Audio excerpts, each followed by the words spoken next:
With Berserk nearing its final arcs and conclusion, and however near a future that may be, I wanted to look back at all of the previous arcs and pick out what I find to be the best and worst parts of each arc. This can range from the characters, theming, location, story, and all varieties of the arc. I don't think there's a single downright bad arc in Berserk, however. As you'll see, I think every arc in Berserk brings some amount of quality that adds to the overall power of the whole story. After going through all the arcs, I'll even give you my ranking of all Berserk arcs ranked from worst to best. Starting in chronological order, of course, brings us to what many consider the worst arc in Berserk. The very first, the Black Swordsman arc. Something that I think many would consider, as do I, to be the best thing about this arc is the setting and world building. When jumping into Berserk for the first time, you're met with an immediate cruel depiction of the world these characters live in. The world is dark, bleak, rainy, and feels so distant. The townspeople are, at best, quiet and reserved, and at worst, well, basically the worst you can imagine. Adding to all this, I think the Black Swordsman arc depicts the lowest state we see Guts in. I especially think with context,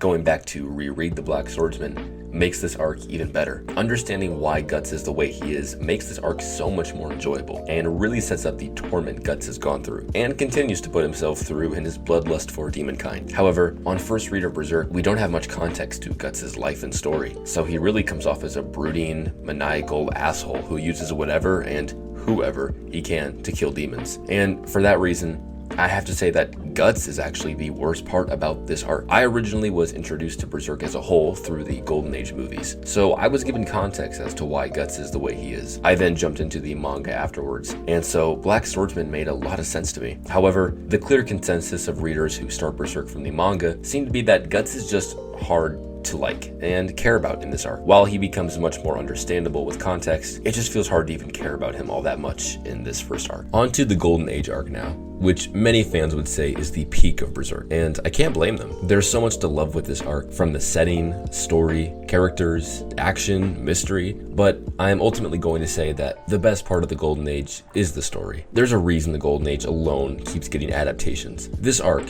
which, let me remind you, is a complete flashback sequence, tells a better story than most fully fleshed pieces of fiction. This arc has intriguing characters that you actually care about, a sort of coming-of-age story found with Guts, and our introduction to who would become one of the most legendarily hated antagonists of all time with Griffith. I know some people think that the Golden Age is a little slow or boring, but I don't agree with that. Sure, compared to the Black Swordsman arc, it is much more slow-paced and over-the-top for the majority of the run. But that's because, unlike the previous arc, this one is primarily focused on building the character dynamics up and the rest of the world of Berserk. Now, to pick the worst thing about the Golden Age is tough to do, because I think this arc is nearly flawless. There's nothing immediately bad that I think of when it comes to this arc, so I'm gonna have to be a bit nitpicky with my choice here. So I'll say that the worst part of the Golden Age is the Bakiraka attack chapters. My reasoning for this to be the worst part of the arc is simply because I don't think it was needed that much. In this scene, the King of Midland sends out a troop of assassins to locate Charlotte and to kill Griffith and the team. However, just after the Bakiraka are defeated, the king just sends Wild and the Black Dog Knights to go after Griffith anyway. I understand that Charlotte needed to be removed for the team somehow, but I just feel that we could have cut the Bakiraka entirely and just gone with Wild from the get-go. I know I'm being extremely contrived and trying to point out flaws here, but come on, it's the Golden Age, man. What do you expect me to pick? This arc is a damn masterpiece, the Lost Children arc. I know this arc isn't a fully fledged arc like the others, but it's significant enough to get its own category. The Lost Children arc is so chaotic and fucked up from the get-go, and honestly, I think its downright chaotic nature is what I love the most about it. This is kind of the last arc chronologically that we get to see Guts go full manic and berserk on his goal to kill one single apostle. I think this arc does a much better job at displaying Guts' hatred and disdain for apostles than the first one did. The chaos of this arc is shown through more than just Guts though. The fight between Guts and Rosine, the burning forest, and Jill and Puck's survival through it all really shows the intensity here. For the worst part about it, I'd have to say that while the chaos is a highlight of the arc, it's a bit of a double-edged sword in the same way. I think this arc can sometimes feel a bit too edgy or dark, just for the sake of it. As you know, this arc centers a lot around children, and it can be a very touchy subject when trying to write dark subject matter that involves children, whether fictional or not. I like how this arc continued to show the cruel and dark world of Berserk, and really made a highlight to show how it affects the children of it, as were shown through Jill. I just think there's some parts in this arc that really weren't needed, and I think you guys might know what I'm talking about here. I've forever had the words adult attack burned into my brain after reading this arc. So let's move on. The Conviction arc, one of my personal favorites. Conviction really is incredible, and for many readers, it's the first full arc we get after the behemoth that was the Golden Age. There's so much here to love as well, but the immediate best thing I find about this arc is the theming and ideology behind it. The themes of religious persecution, trauma, and rising anew are all very present here. If the Black Swordsman served as an appetizer for the world building of Berserk, this arc is the whole damn entree. Not only are the themes of breaking away from religious dogmatism, but a theme of learning to move away from hatred and taking control of your life is seen full front with chapters like Cracks in the Blade, where we see Guts confronted by Godo. This arc is also extremely good at character building, as we see with Guts moving towards the protective role that we would see in upcoming arcs. To pick the worst thing about this arc though, I unfortunately would have to say it's the characters of Nina, and partially to some degree, Isidro. Now, I think Isidro isn't too bad of a character, and honestly, he's the best in this arc. However, I'm just not too much of a fan of him. I know he's supposed to kind of resemble how a young Guts would act, wanting to be reckless and fight with his friends, but he's just a bit annoying. Nina, though, is much more of a nuisance. I completely understand that she's written to be shown as someone who is self-aware of their cowardness and attempts to overcome it, albeit failing really. But she was just so annoying in everything she did, from endangering the other prostitutes, nearly killing Joaquin, Luca having to help save her and Casca, and being a big reason Casca was even captured in the first place, all for her to have a somewhat happy ending. But let's be real, she probably just died of syphilis a few weeks later, so it all worked out in the end. The Falcon of the Millennium arc. This arc has just so much content in it, from the battle on the Hill of Swords of Guts versus Zod, Farnese and Serpico joining Guts, the introduction of the Berserker armor, the rise and fall of Ganishka, and my god, just so much more. I could pick a few things as being the best, such as this arc having some of the best paneling in all of manga, some of the best character moments, but I went with what I think is the best part of this arc, and that being the fights.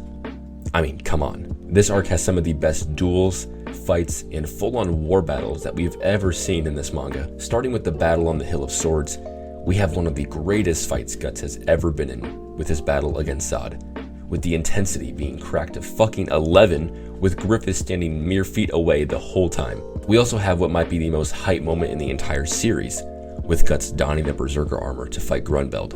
Or you can look at a more grounded duel, with Guts dueling against Serpico for a second time in the Hall of Pillars. Or what about the iconic moment of Guts teaming up with Zod to drive the Dragon Slayer through Ganishka? You cannot tell me that wasn't worthy of a hell yeah. And of course, you can't forget the full-on war that Griffith leads on his Neo Band of the Hawk against Ganishka, with Femto dealing the final blow after redirecting Skull Knight's attack. There's even more fights I haven't mentioned, like Guts going up against Slann, although that's hardly a fight, more of just Guts getting his shit kicked in, but you get what I'm saying. In the same manner though, there is one fight I'm not a fan of, and that's going to lead into what I think is the worst part of this arc, that being the trolls. I know some people like this part, and I don't think it's all that bad, but I just think it drags on way too long. I don't think we needed to see everything that the trolls did, and while they were a good lead into the Quillfoth segment, I just didn't like it that much. To me, they really are just a nameless fodder group that had way too long of screen time other than the monster groups did.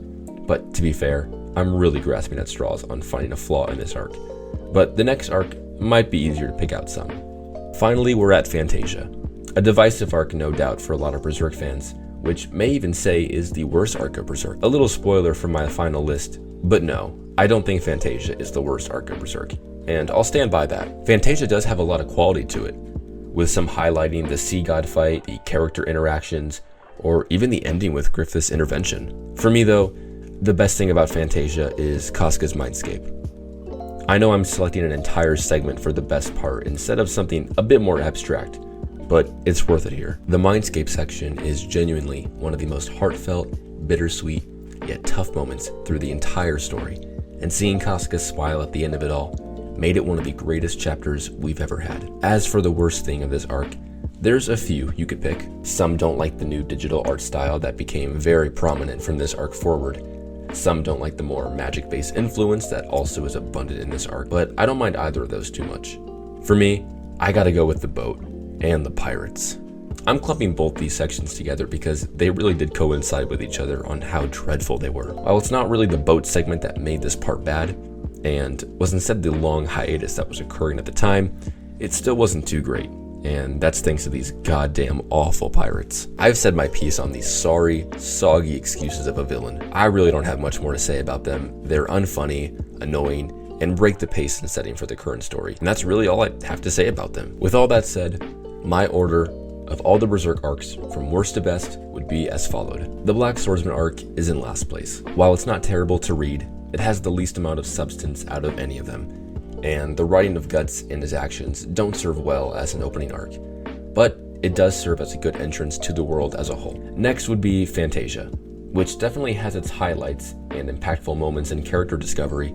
It doesn't have many highs that make it as memorable. Next would be the Falcon of the Millennium. This arc is massive in not only its length, but in what it adds to the story with its tonal shift and longevity that would have on Berserk. After that, I would say the Lost Children arc. While it's short, it leaves a hell of an impact on you, and has some of the best fights, characters, and development in such a short run. Then I would put the Golden Age, perhaps the most memorable and iconic arc in all of Berserk, with amazing world building, characters, and the ever so impactful Eclipse. But finally, my top arc in Berserk is Conviction. This arc is the gateway for setting up everything that would come to be with Berserk, as well as giving you great theming, ideologies, characters, villains, everything to take away from. Plus, it's the introduction to my girl Farnese. Come on now. If you made it to the end of this video, thank you so much, and I really appreciate you sticking around to check out my video. If there's other content you want to see from me, whether it's Berserk related, manga, anime, really anything, just leave it in the comments and let me know what your favorite arcs of Berserk are, and what your favorite, least favorite is, and what you like the most and dislike the most about each of them.